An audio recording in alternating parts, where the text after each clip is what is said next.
Hi, good morning everyone. It's Jane here. Hope you're all well. Delighted to welcome you to this opening session at our Business Festival for 2022.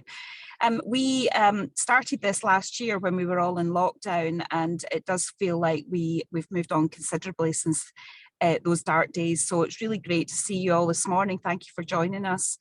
I'm delighted that we have Councillor Adam McVeigh with us, leader of City of Edinburgh Council, and we're also going to be hearing from Jimmy Paul later in this session. So we at the Chamber have supported businesses all the way through the pandemic and are continuing to do so, and it's great that now we're really celebrating our recent awards, coming out of that lockdown period and emerging from COVID, and also moving forward with purpose, which is our new theme for this business festival this year. So there'll be a number of sessions running. We hope you enjoy them. And unfortunately, I'm going to have to drop off today's session because I'm taking my daughter to a university open day. So I'll leave you in the good hands of Jo, our Director of Policy, and she'll take you through the session, including the Q&A later on. So hopefully everyone enjoys it, and I will now hand to Councillor McVeigh. Adam, over to you. Thanks very much, and thanks very much for the invitation again to be part of these events. These events are, I think, becoming a bit of a cornerstone for us as a city as to the conversation that we're having. It's the business community, actually, and it's obviously not just business speaking to business about business issues. It's about the fundamental issues that I think the whole city is leaning into and kicking off that conversation. The last series of events have been really successful in drawing out some of the aspirations of business and some of the concerns, but also the thing that I've taken most from these events actually is just the willingness of business to come along on the journey that I think our city is on, building a fairer future for everyone that lives here, where everybody can see benefit and opportunity within the city that they're born in, grow up in, or move to, and addressing climate change, which has been ramping up the agenda. And I'm so glad that through events like this and previous ones through the last 2 years, which have been enormously challenging, no one's going to get away from that we haven't lost our key ambitions and our key North Star of trying to make sure our city is fairer and more sustainable, and that we do everything we can to tackle climate change. I know this is not just about businesses and management and exec teams and business owners and shareholders. It's about everyone who's part of that ecosystem. It's about every employee within organisations, but it's far more than even that. It's about community, and it's about the collective that we are as a city, as a country, even as a world, and thankfully an increasingly shrinking one. Business is thinking differently because I think everyone's had to think differently over the last 2 years. And while I'm really pleased that we've not lost any of those real aspirations that we have as a city over the last 2 years, I think one of the things that we've actually gained in the last 2 years is an ability to break down barriers and work together to try and progress some of the change that's needed.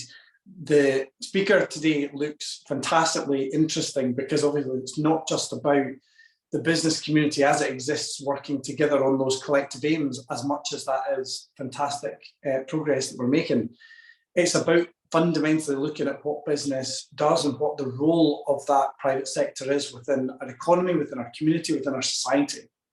And I think that drive towards more, and the speaker will say it much more eloquently and informally than I will, but that drive towards businesses that have a central purpose of trying to deliver something, a solution to a problem, or on that agenda of fairness and sustainability, I think is opening up a whole range of investment opportunities to try and solve these problems, and also private sector creativity that's going to be absolutely essential if we're going to make the inroads that we need to make in the next 8 years to try and drive down poverty and drive down carbon emissions within our city. So I'm absolutely delighted to see the focus of today's event. I think this festival will be an absolutely really successful one, just as previous events have. I'm very, very grateful to the Chamber for their ongoing partnership on a whole host of things. I don't think we've ever been in a position where we've worked quite so well and closely on some of the major challenges that our city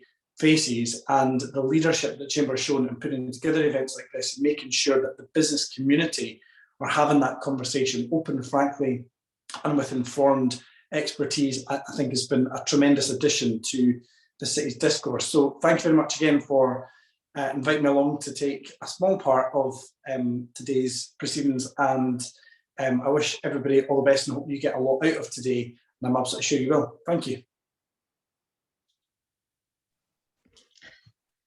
Adam, thank you so much for that fantastic and very positive introduction, which the tone of that just in itself is just great, given what we've been through over the course of the last few years. That positivity is absolutely what we need just now, and the opportunities that you've highlighted that are available to us is absolutely where we need to focus. So we're really delighted that you were able to join us today, and I think having you address the keynote session underlines how important the whole theme of our business festival is to the city, and the critical and leading role that our businesses and the city's business community will play in the move to a more purpose-driven economy. So thank you once again, Adam, for attending and speaking with us today. We really very much appreciate it. Thank you.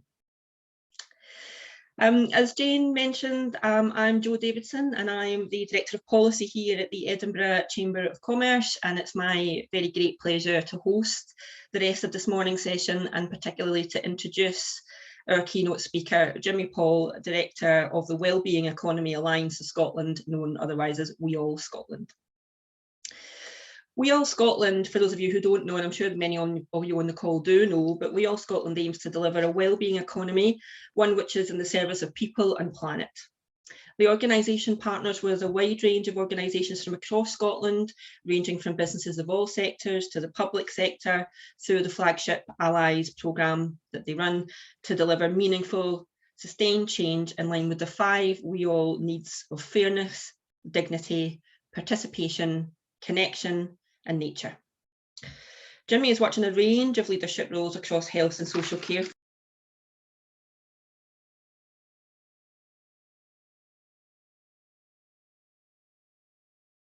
Don't know how that happened. Sorry, muted myself accidentally there. He was latterly a consultant at the Centre for Excellence for Looked After Children in Scotland, and was co-chair at the world leading independent care review.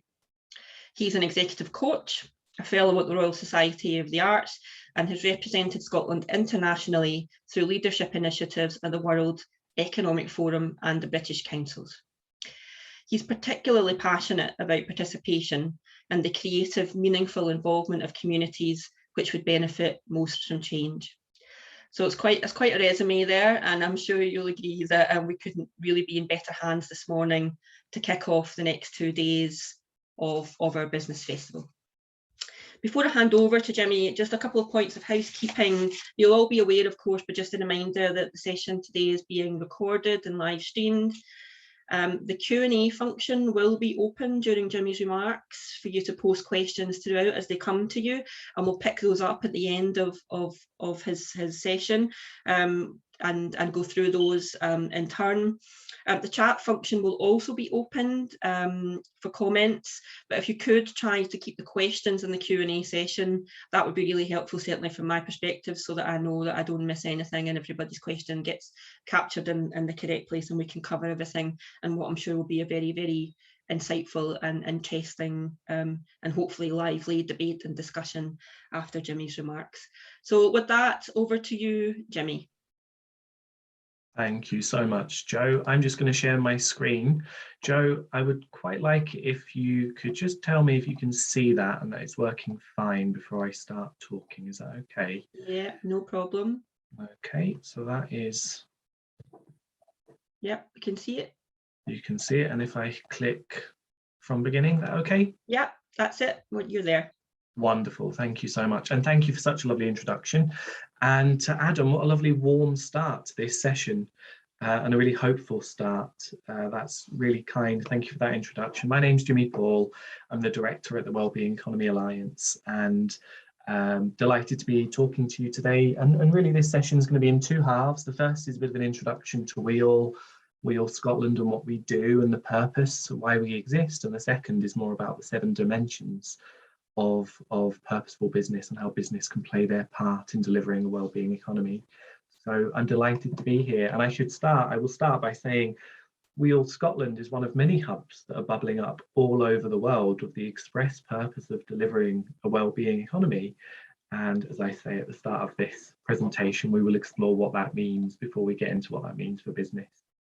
But whilst I do that, Joe said the Q&A function is open. I would love you just now, before we get going, and I'm not going to stop to pause and read through this just now, but I would love you to just pop in the chat. When you think of business at their best, who inspires you, or what organisation inspires you? So if you could pop your answers in the chat, that would be fab.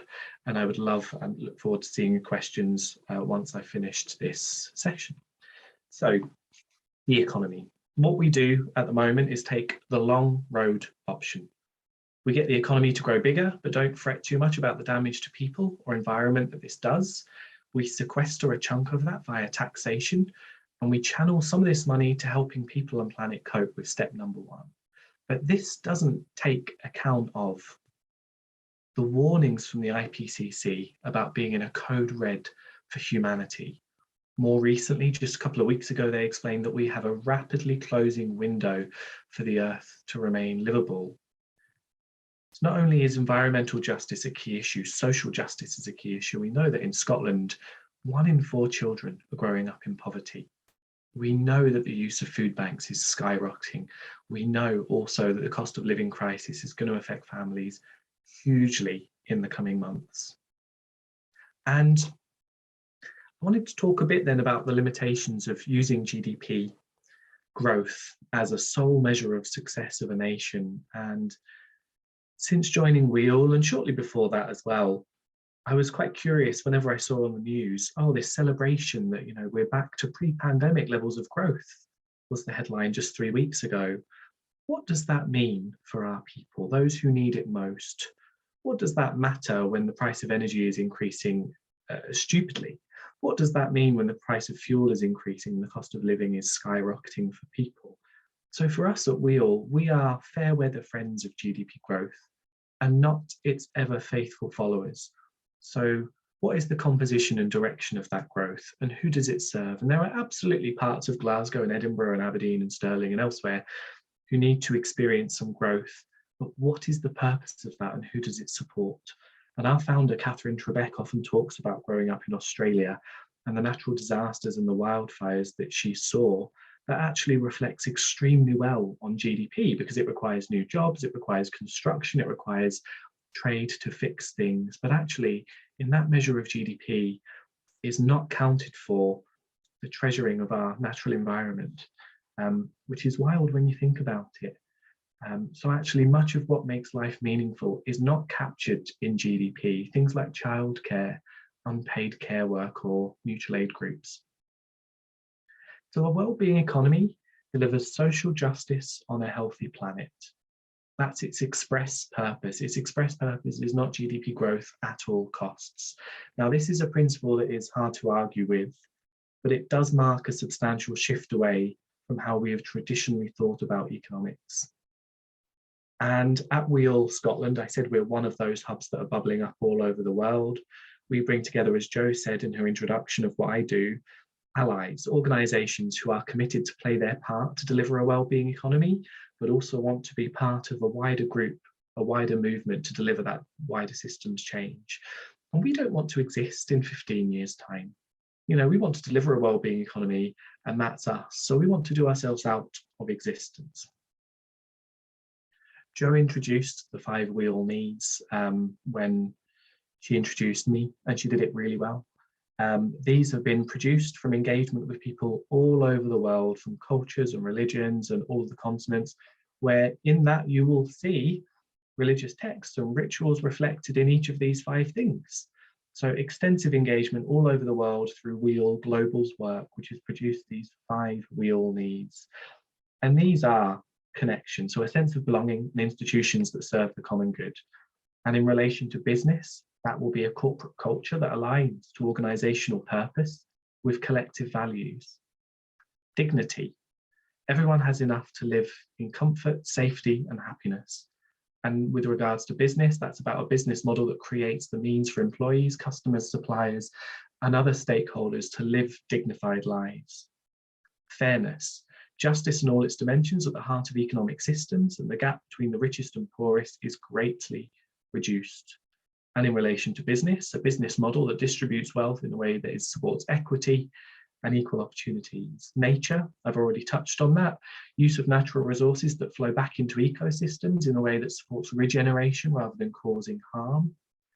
And participation. Citizens are actively engaged in their communities and locally rooted economies. And in regards to business, how do we have balanced and values-based relationships with all of our stakeholders? I'm going to talk very briefly about what we call at Wheel the 4 Ps of change.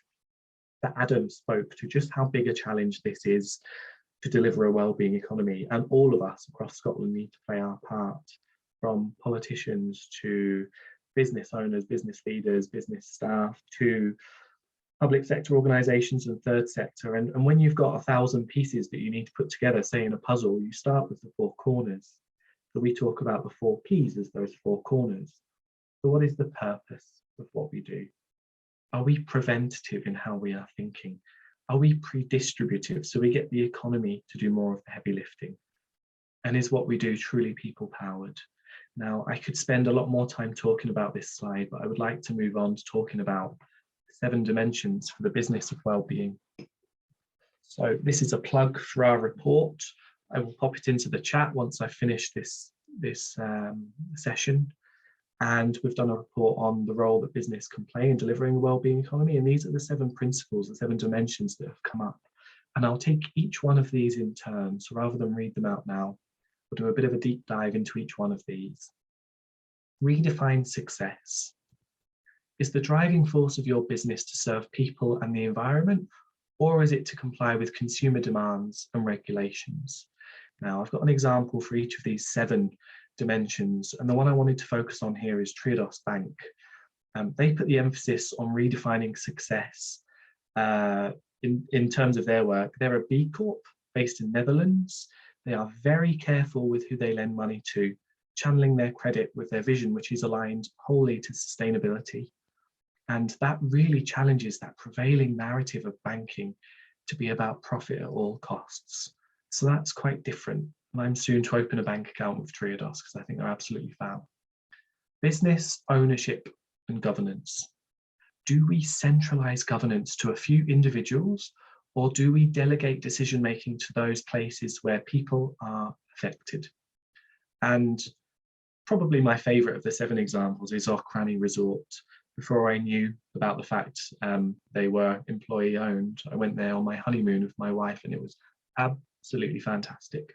And at the end of 2017, Auchrani Resort on the island of Arran became the first Scottish resort to transition to a model of employee ownership. A trust now owns 100% of the company's shares on behalf of its 160 employees. New efficiency targets for the business, agreed by those new owners, created the conditions to become a real living wage accredited employer in April 2018. And while the efficiency targets helped boost profitability, paving the way for the introduction of real living wage, there was also a recognition that the introduction of the wage would in and of itself support further financial benefits. And these included lower staff recruitment costs because they have much higher retention, greater productivity, and increased occupancy from an improved reputation. So absolutely fab example from Auchrani. And Linda Johnson, the former MD, said employee ownership will give the whole Auchrani team a stake in the continued growth of the business. All of us will work together to build more efficient, sustainable and profitable business. Leadership and participation. Who is driving the business? Is this an individual or collective effort? And the example for leadership and participation is Lancor, which is a cooperative with 89 employees and 76 years of history. The company started off as a family business and now specialised in the production of elevation machinery and wind generators. Now in 2005, when the business was in a moment of crisis, Koldo Saratsaga from NER Group met with Lancor and offered a transition to a model of self-organisation. In a leap of faith, the employees almost unanimously decided to embrace that group's model. And in 2013, the cooperative Blancor 2000 was founded. Now, this was a radical change for the organisation. The team had experienced much tension and mistrust in the past. Managers had committed to a workload that workers did not feel was realistic. The change was challenging for former leaders who had held their positions for many, many years. It was also challenging for the workers as they suddenly had to coordinate work themselves in their teams. But NER Group is an association in which diverse organisations shared by an organisational model, approach and culture that fosters self-organisation. Now, the group represents nearly 2,700 employees with an annual turnover of approximately 400 million. So, community and stakeholder relationships. Are the relationships between your business and stakeholders mutually beneficial, or are they rather extractive? And the example I would love to give for this is Maroma. So Maroma was founded in the late 1970s by Paul Pinton and Laura Reddy, and is now a multi-million-dollar business with over 80 staff. This is an Indian business which sells home fragrance and body care products, incense, candles, aromatic essence, and other similar things. So the Auroraville community owns all shares in Maroma. Now, why the CEOs of Maroma are founders and follow the charter of Auroraville, along with other businesses owned in the community, Maroma's employees have the autonomy to run and manage that business. Maroma's profits are its contribution to the Auroraville Foundation. These funds serve to finance and create infrastructure assets in the sector of road building, water, sanitation, power, which includes from alternate sources such as solar, wind and biomass, as well as telecommunications and housing for Auroraville residents. So the residents really benefit when Maroma is doing well. Product and service innovation. Are our products and services designed in a way that offers possibility for positive impact, which is regenerative? Or are they simply designed to minimize negative impact and sustain the status quo? Now, I've included this image here, which talks about regenerating natural systems, designing out waste and pollution, and keeping products and materials in use. And that comes from the Ellen MacArthur Foundation. And I wanted to bring the example of Unusual, also known as Unusual Rigging. They are a provider of rigging and stage engineering solutions. For the past 5 years, they've been on a journey to embed principles of circular economy in their business. And of course, people often ask us, how does the wellbeing economy and circular economy relate? They're much the same thing, just with a slightly different emphasis.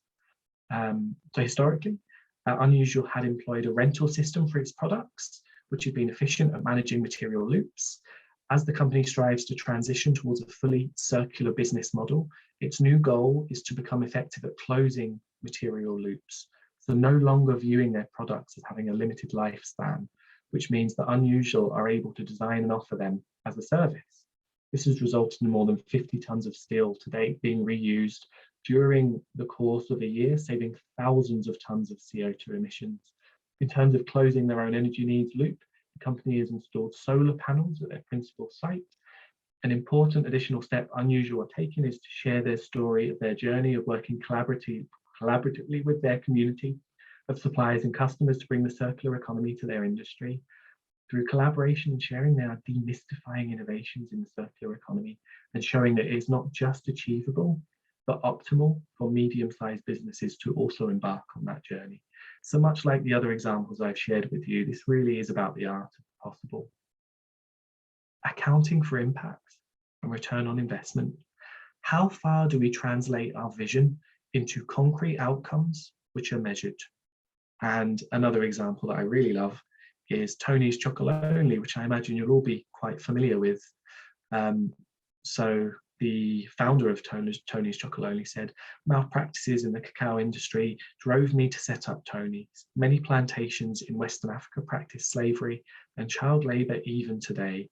That's what we want to help prevent. Now, Tony's Chocolonely have 3 pillars, which are, and I love these, creating awareness, leading by example, and inspiring others to act. And I think lots of us in this call, lots of us across Scotland in our work and what we do could adapt those 3 pillars and it becomes super relevant. And I love how Tony's Chocolonely have done this. So the newest of these metrics is linked to the 3rd pillar and is all about the start of Tony's Open Chain, an open source platform where chocolate companies can access the necessary knowledge and tools to improve their supply chain. So not only are they thinking about how they measure what they do and success, but they're sharing that openly with others. It's not a competitive thing, it's a hope to drive that wider change for the benefit of all people. Now, critically, Tony's recognises that it cannot do it all by itself, and its business goal can only be achieved in collaboration with others. So it really spends time reporting its impact, highlighting contribution of others in its reporting and understanding of impact. Learning together, the last one. Does business foster a learning environment where failure is seen as an opportunity to learn? And another fab example is of Jaw Brew. Now, again, if you've not read it, and I'll pop this in the chat once I finish talking as well, our report on is called Tapping into the Wellbeing Economy, about local production and the role that they're playing as craft brewers to deliver a wellbeing economy is absolutely fantastic. And I was pleasantly surprised about just how willing Jaw Brew and other craft brewers are to sharing and learning with others to enable innovation and excellent practice. So the principles of the wellbeing economy being regenerative and circular, as I've already mentioned. And Jaw Brew, one example of that from what they do is use leftover bread from a local cafe to brew their beer. I think it's so popular that I've not been able to order any online, actually. I know it's available in store, and maybe I need to make the trip out to the west of Scotland to do that. But other breweries have used excess heat from their production process to heat local swimming pools. These are just fantastic ideas that are possibly replicable, where people can share with each other. And that ethos of wanting to share with others flies in the face of an economy which is all about competition and winning. And actually it's mutually beneficial. So I'll pop that report in the chat once I finish talking. So that is me. I think that's pretty good for time. I'll just finish up by saying it's been a real pleasure. I'm looking forward to discussion and some questions that will follow.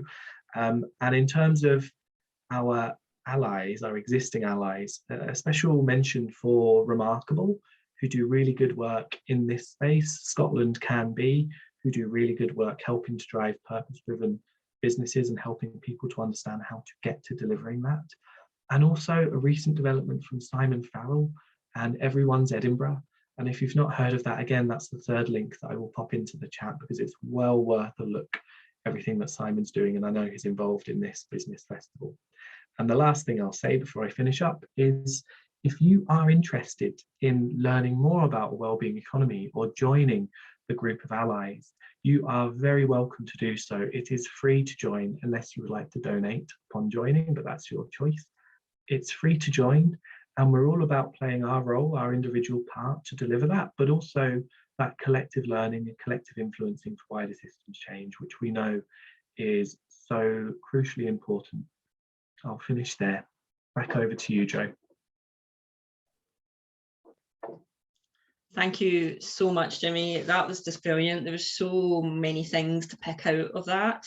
And again, the examples that you gave are just, I mean, that's what the next 2 days for us is all about. It's about trying to get businesses to see just how achievable some of this stuff is, despite some of the challenges that we know that businesses and our members are still facing as a consequence of what we've been through over the last couple of years and Brexit and what is continuing to happen in Europe. You know, this kind of stuff can be done, and there are positive stories to be told and things that you can learn from and examples that you can take, and that's all. That's exactly what the next 2 days is about, is just pushing those messages to attendees. So thank you so much for setting the tone there for us, I think, over the next couple of days. And especially thanks for mentioning Everyone's Edinburgh. The Chamber's been very involved in that initiative too, and Simon is doing a great job leading, especially on the Business for Good work that we've been involved in, which is part of Everyone's Edinburgh. And again, we'll put some links into the chat as to how people can look specifically at the Business for Good piece, which recently launched under the Everyone's Edinburgh umbrella. So thank you, Jimmy, for that. And hopefully, and I'm sure it has, I can see from the Q&A that has already started to stimulate some interesting questions. So I'm just going to go straight to them, if you don't mind, and then we can sort of get into the debate and discussion. So the first question we've got here is, is from an anonymous attendee, but it's how can we make the circular economy easy to adopt and encourage businesses to start making change? I think the first thing, Joe, and great question, is to understand where is doing it well. So that case study, and you'll have plenty over the next couple of days, making sure that it is, people understand where it's happening and we can learn from those places where it's happening. So a sense of hope and a sense of possibility first and foremost. We also do need to understand that in order to achieve this, we might need more support from government, from the work that the Business Purpose Commission is doing, for example, in terms of recommendations that arise there. So it's a mixture of carrots and perhaps sticks. We need to be supported and have hope and the sense of where we can learn from and work together. And that's partly what we do at Wheel Scotland, bring people together to share that hope and inspiration and stories and case studies, but also a sense that where we need more support from the system, from government and otherwise, to be incentivized to realise that, be a collective voice for Scottish Government to put their shoulder into that. And we know that Scottish Government is committed to delivering a wellbeing economy. We know that the Scottish Government is one of the founding nations of the WeGo Wellbeing Economy Government Nations. So what is it that business needs to play their part and how can they support us? So a mixture of the two things. What can we do? Learning from others, having hope and inspiration, but also being willing to challenge where the system isn't enabling us as much as it could. Yeah, great, good stuff. So the next question then is specifically around working with yourselves, and someone's asking what opportunities are there for partnership with Wheel Scotland and how could we work together? I know you've mentioned this in your allies, and when you discussed the allies programme, that are the way that you operate with your allies, but maybe if you could just go a little bit into a bit more detail on that would be really helpful. No, it's a really good question, and I'm glad it's been asked because it allows me to talk more about our allies and what we do. So our allies are a really diverse group of people all over Scotland, from public sector, from business, third sector, membership organisations. And again, I've said it already, I'll say it again, they want to play their part to deliver a wellbeing economy, but also want to be a collective for wider systems change. And we've had many meetings with our allies. We've provided ways in which they can feed into things like the National Strategy for Economic Transformation and other significant developments over the past year since we've been operational. But in spending time with our allies, they told us they want us to work on 3 areas of collaboration. And one of those is local wellbeing economies, which might relate to some of the participants in this call. Another one is policy and political influencing, which might also relate. And the third one is actually a whole strand dedicated to business and the wellbeing economy. So we welcome anyone who wants to play their part, and we are driven by the work of our allies. So we create the spaces for people to come together to tell us what it means to deliver impact, and we provide that thought leadership and that oversight and the framework in order to achieve what we agree to achieve.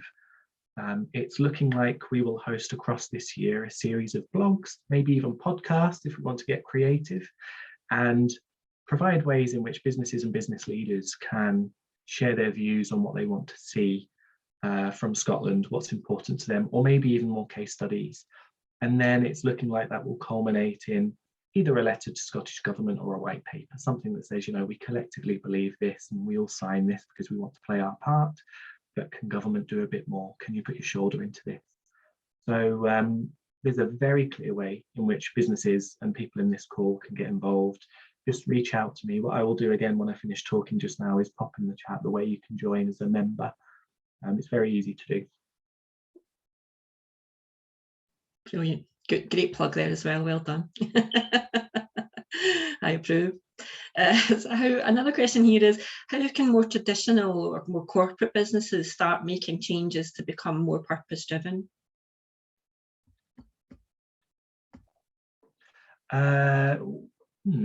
Curious to know. Yeah, Joe, I think would like to answer this question live. I see that Joe would like to answer that one. And maybe Joe's better placed for that than I. Is that right, Joe?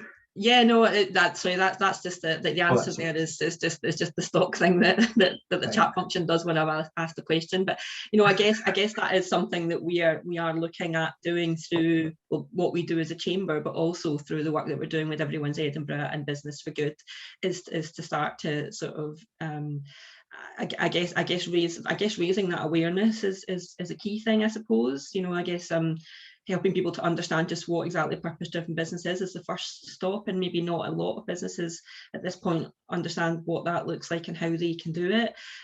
We are more focused on the SME end of the spectrum rather than the larger businesses, to be honest, because the larger businesses we find tend to already have people looking at this kind of thing. They've got resources and they've got time and they've got money and they've got people and expertise, and so a lot of them are looking particularly at the sustainability issue, and they already have functions that look at that specifically. But I think we're finding that with smaller businesses, rather than the corporate businesses, that purpose-driven piece is something that maybe smaller businesses don't feel applies to them, but actually it does, and they don't feel like they've got the resources or the expertise to make changes, but they do, and so it's just trying to encourage and support them and guide them and show them the journey they can take, the support that is available to them to help them to make that journey.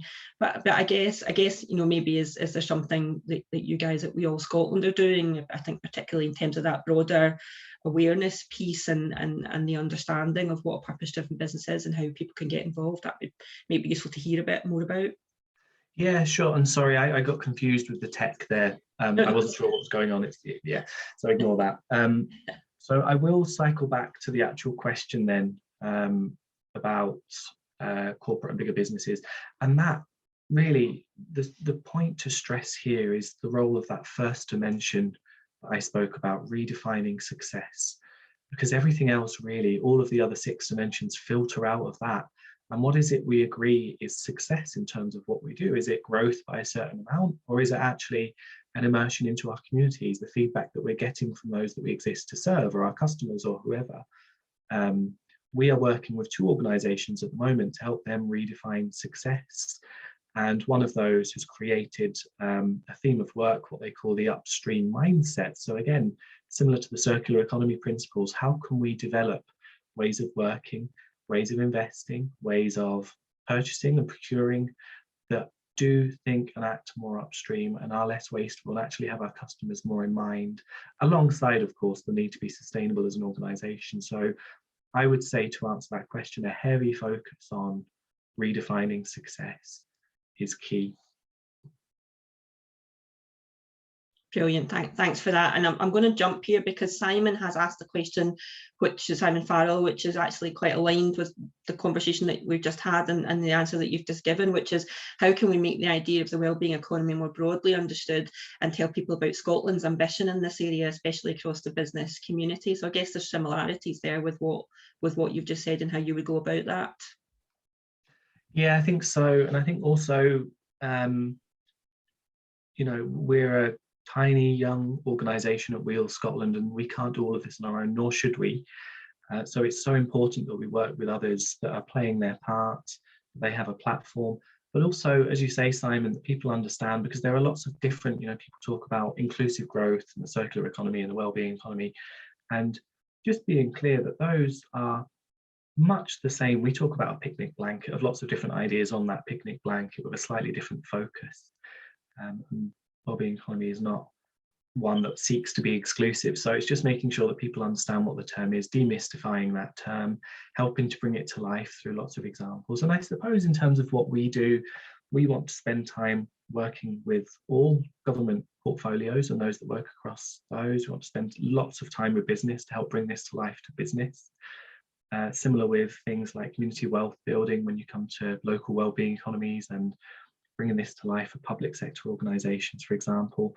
So really just spending time with sectors all across Scotland, helping to contextualise this. And that makes this challenging. And this is another thing that we're focusing on at We All Scotland as well, because you don't want to go out and preach to people about this is what it is. You want to co-produce meaning according to the principles of what a wellbeing economy is. So those principles brought to life for many of the businesses represented and participating here today will look different to what I've spoken about, but spending time doing that and understanding that will help bring it to life for you. So that's what we seek to do. And also another one of our focuses is making sure that quieter voices are also heard. And by quieter voices, I mean those that are typically not listened to, not heard in decision making, in boardrooms, in spaces where businesses are leading. And it might be those with disabilities, those who grew up in the care system, those from different ethnic groups, for example. So I would like to see a really concerted effort around that from the activity of businesses as well, that what I call the quieter voice. Mm-hmm. Yeah, no, that's really powerful, isn't it? Very often, and that I know it's a sizable proportion of the population, such that that those voices should be heard and should be given credence in this debate as well. Absolutely. I've got a question here around incentives. So what sort of incentives do you think it would be useful for Scottish or UK government to provide to encourage the shift towards a wellbeing economy? The easy answer would be tax incentives for different activities. That's kind of straightforward, basic answer. But I think we've heard from so many businesses, especially startups, especially cooperatives, especially employee-owned businesses, that say doing this is so difficult. And it's only when we got to a point of serious profit that we were able to think about net zero, to think about how we're owned, to think about different structures of organising ourselves, and that are in service of a wellbeing economy. And that's not ideal. We need that to be incentivized from a much earlier stage, and incentivized financially, yes, but also again through the art of the possible, through a sense of mentorship and peer support from others. So I would love to see, whether it's through Wheel Scotland or elsewhere, much more peer support for each of those things: social enterprises, community interest companies, etc., who are existing to not just drive growth at all costs, but to serve those people. So that's some of those things that come to mind to answer that question. There might be more at another time. I've got to say, business I love and I'm learning about all the time in terms of a wellbeing economy, but lots of the time I think I'm asked questions that I would want to push back to other people and think, let's have a discussion about that, because you have the answers. We're not the experts, you guys are the experts. Sure. Yeah, and do you feel, because I think this is something that we're so one of the big things we're looking at as a chamber as well is the just economic transition, and we're supporting a large scale piece of work that the City Council is leading on, looking at net zero, because obviously, as you know, we've got the target by 2030, and the chamber is specifically leading on the just economic transition element of that piece of work, because obviously it's huge.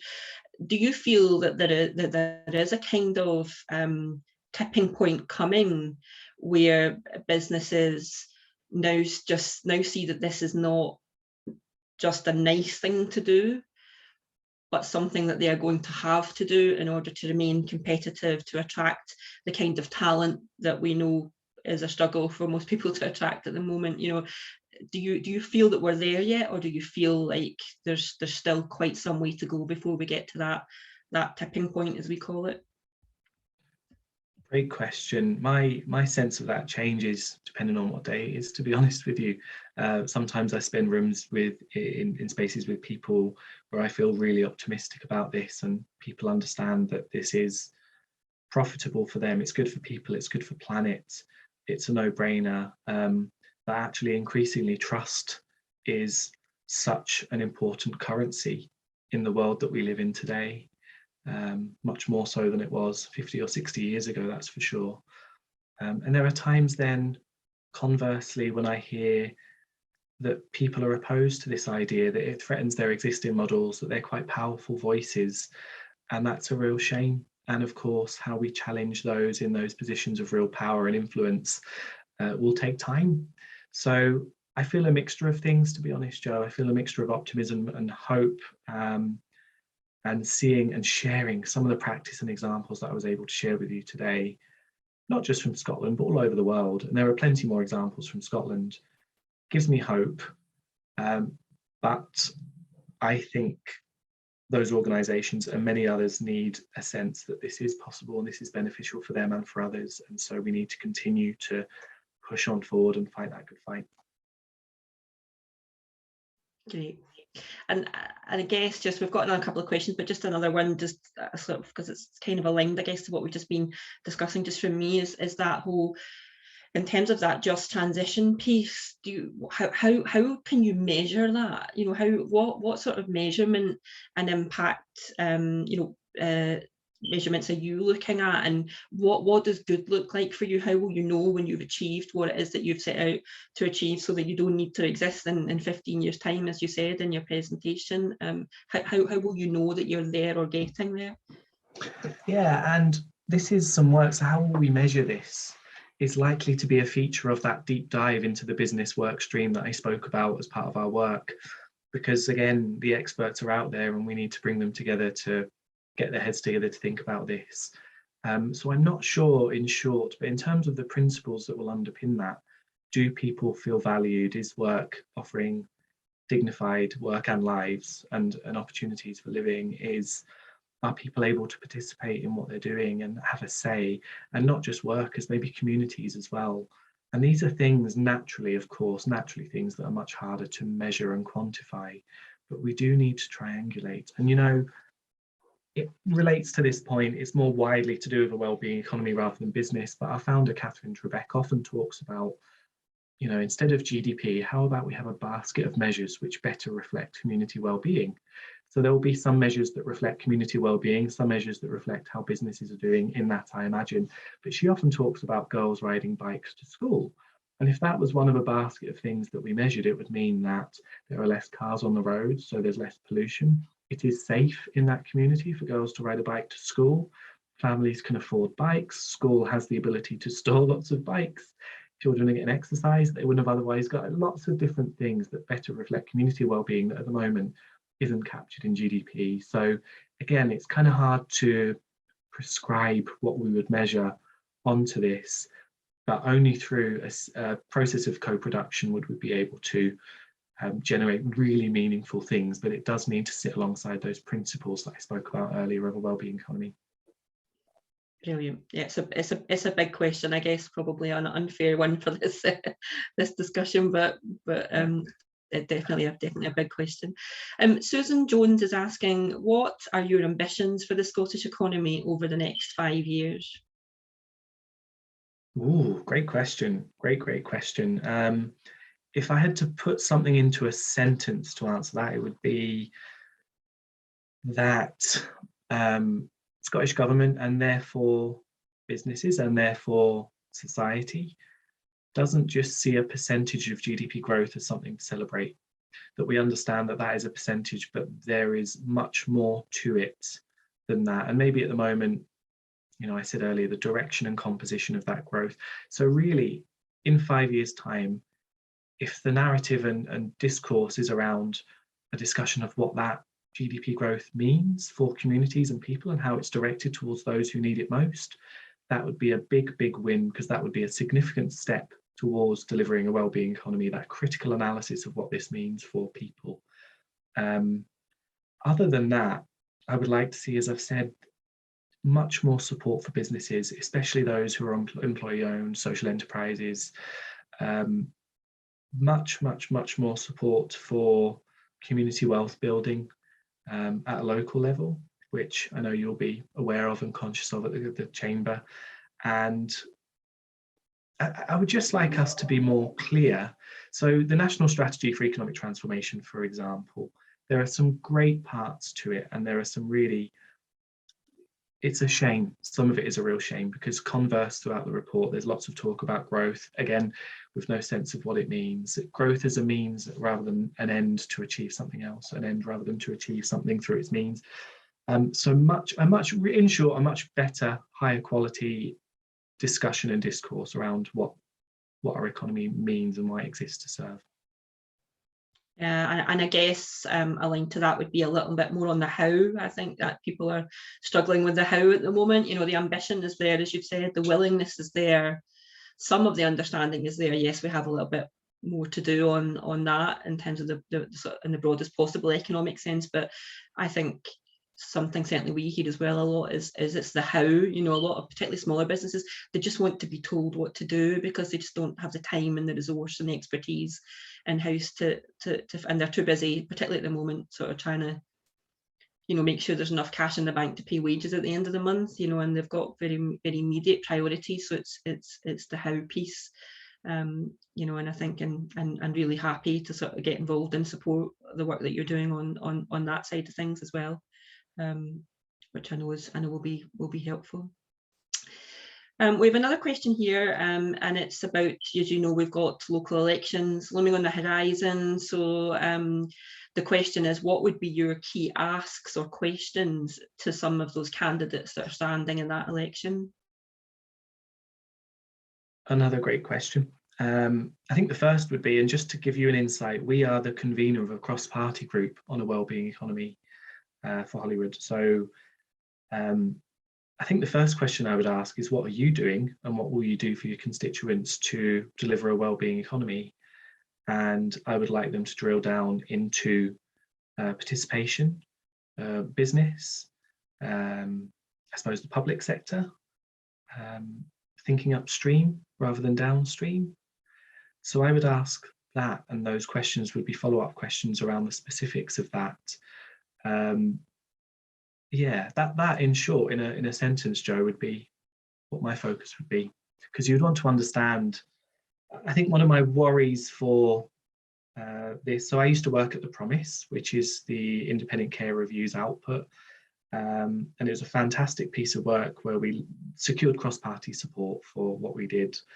And what concerns me now, 2 years on from that report being finalised, receiving cross-party support, a 10-year implementation plan, is some political parties trying to score wins over one another about its delivery. And actually, we need all people and all political parties behind this unequivocally. Cross-party support is absolutely key. And no games to be played with this. You know, we need people to understand what this means. So I suppose another question would be, what do you understand by a wellbeing economy? And to help our politicians understand just how important it is for all of us. Yeah, absolutely. I think we've all got quite a long series of wish lists for the incoming administrations coming that will be in place after the 5th of May.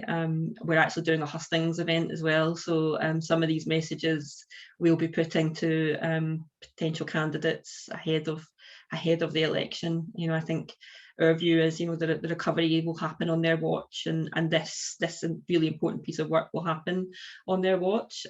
So, you know, we need to hold people to account and work collaboratively with them, as you say, obviously, but also make sure that they deliver for the people that are electing them and putting them into that position. So we're very focused on that as well, and happy to carry some of those messages through into that work too, Jimmy, because it's so incredibly important. We don't have any more questions in the chat, and I guess time is moving on. I don't know if there's anything final, Jimmy, you'd like to say, or any sort of final comments or asks of our audience today that you'd like to make before we kind of sum up and close? Yeah, very quickly, Joe, just to say a massive thank you for having me and having Real Scotland along. You'll see in the chat that Sarah Dees and I have been posting different links to Real related things, but also some external things as well. So please have a look at those. And just one final, I'll just say it once more. You are very welcome to join as an ally if you would like to. You're very welcome to get in touch with me. My details are on our website. Let's work together to really put wind in the sails of this movement. It's so important. And I hope the rest of the festival goes really well, Joe. I'm sure it will. Thank you. Thank you so much, Jimmy. And yeah, there are quite a few links in the chat from various people. Please do check that out before we close off today. There's also a link to our panel discussion this afternoon where Richard Lockhead, MSP, as Minister for Just Transition and Fair Work, will be joining us. So you'll have an opportunity there to ask questions of him and his fellow panelists. So please, if you can attend that session, please do. Can I then just close off and sum up by thanking Jimmy most especially for his time today and for your input, Jimmy, and for giving us much to think about. I mean, I really loved the specific examples that you've given in that presentation, and I'm definitely going to check out some of those organisations, because some I'm more familiar with than others, but those stories that you've been able to tell us about those businesses and what they've been able to do are just so inspiring.